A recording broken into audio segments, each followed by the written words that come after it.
Olá, meninos do nono ano. Nossa aula é de história e vamos tratar um pouquinho agora sobre a questão indígena no nosso país, tá? Vou primeiro dizer para vocês que vou fazer 2 ou 3 vídeos, porque é coisa pra caramba para falar e eu acho que assim fica mais fácil para vocês e para mim. Vou fazer algumas considerações também antes da gente realmente entrar na história em si. Primeira coisa, a gente chama de índios, indígenas, né? Os povos que viviam aqui antes dos portugueses chegaram eram os índios. Não é que seja errado chamá-los assim, mas não é o termo mais certo, sociologicamente falando. Então a gente pode chamá-los de nativos, de povos pré-colombianos ou povos pré-cabralinos. Quando a gente chama de pré-colombianos, a gente está se referindo de uma maneira mais geral, né? Da América como um todo, antes de Colombo chegar. E quando a gente fala pré-cabralinos, já dá uma noção mais restrita aqui do Brasil, tá? Antes de Cabral chegar por aqui. Existe também uma visão de que os povos, né, as etnias que viviam aqui no Brasil tinham uma cultura unificada. Isso não existe. Era muita diversidade, muito diferente uma etnia da outra, questão de tradições, de fé, de como se vestir, das línguas até mesmo. Então existia muita diversidade aqui dentro do Brasil. Certos estudos nos levam a acreditar que existiam 5 milhões de nativos no Brasil antes de Cabral chegar ao Brasil, né? Dos portugueses chegaram ao Brasil. Hoje em dia não passam de 800 mil. Então a gente vai entendendo pouco a pouco por que a gente chegou a essa redução tão grande do número de nativos. Existe também uma visão de que esse povo indígena, esse povo nativo que vivia aqui, eles eram caçadores e coletores, né? Eles iam caçar e colhiam da natureza. Não era exatamente assim que acontecia. Com estudos, a gente pôde observar que muitos desses povos, dessas etnias, viviam mais da pesca do que da própria caça. Então, para a subsistência acontecer, eles tinham muito da pescaria, tá?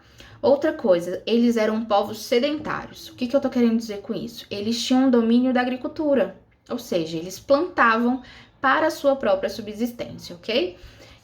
Desses produtos agrícolas a gente pode citar milho, batata, tabaco, mandioca.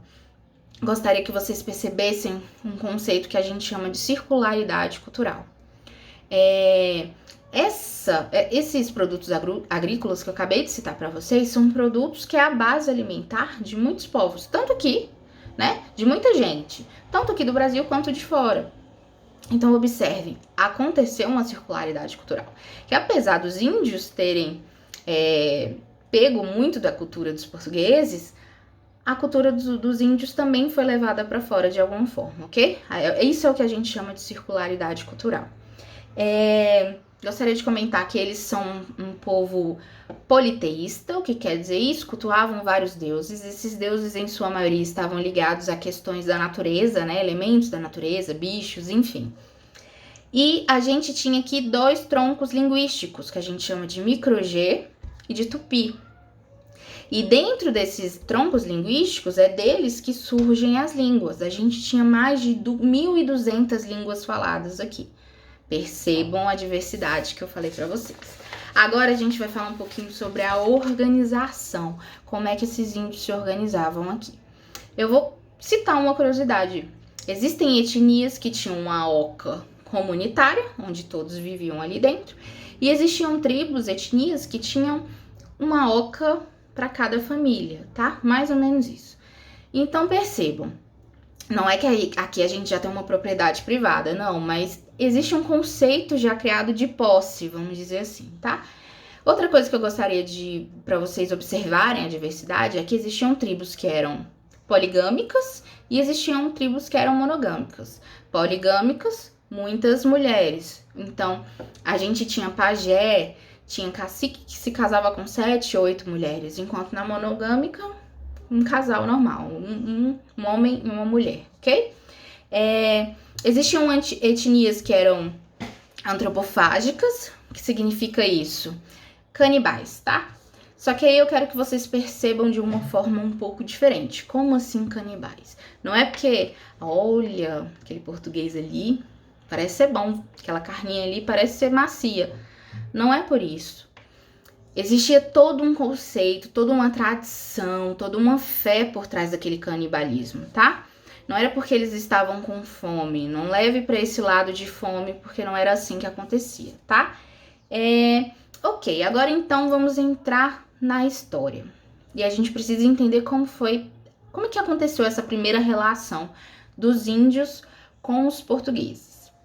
A primeira relação a gente pode tratar como relação de estranheza. Eles não se conheciam, eram culturas totalmente diferentes. Então existia aquela estranheza, tanto dos índios para com os portugueses, quanto dos portugueses para os índios, tá? Eu separei aqui uma leitura da carta de Pero Vaz de Caminha, para a gente observar essa situação de estranheza e também observar a questão econômica que acontecia. Eu vou ler para vocês, tá? O capitão, quando eles vieram, estavam sentados em uma cadeira. Aos pés, uma alcatifa por estrado, e bem vestido, com um colar de ouro muito grande no pescoço. E Sancho de Tovar, e Simão de Miranda, e Nicolau Coelho, e Aires Correia. E nós outros que aqui na nau com ele íamos. A nau é a caravela, tá, gente? Sentados no chão, nessa alcatifa, acenderam-se tochas, e eles entraram. Mas nem sinal de cortesia fizeram, nem de falar ao capitão, nem a alguém. Todavia, um deles fitou o colar do capitão e começou a fazer acenos com a mão em direção à terra, e depois para o colar, como se quisesse dizer-nos que haveria ouro na terra.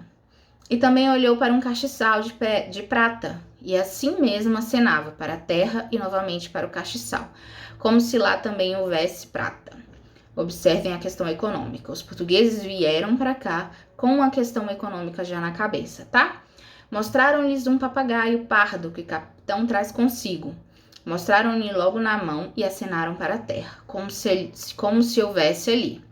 Mostraram-lhe um carneiro, não fizeram caso dele. Mostraram-lhe uma galinha, quase tiveram medo dela, e não queriam lhe pôr a mão. Depois lhe pegaram, mas como espantos. Deram-lhes ali de comer pão e peixe cozido, confeitos, fartéis, mel, figos passados. Não quiseram comer daquilo quase nada, e se provaram alguma coisa, logo a lançaram para fora.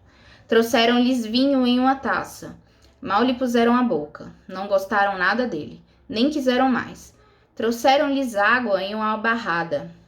Provaram cada um do seu bochecho, mas não beberam. Apenas lavaram as bocas e lançaram-a lá fora.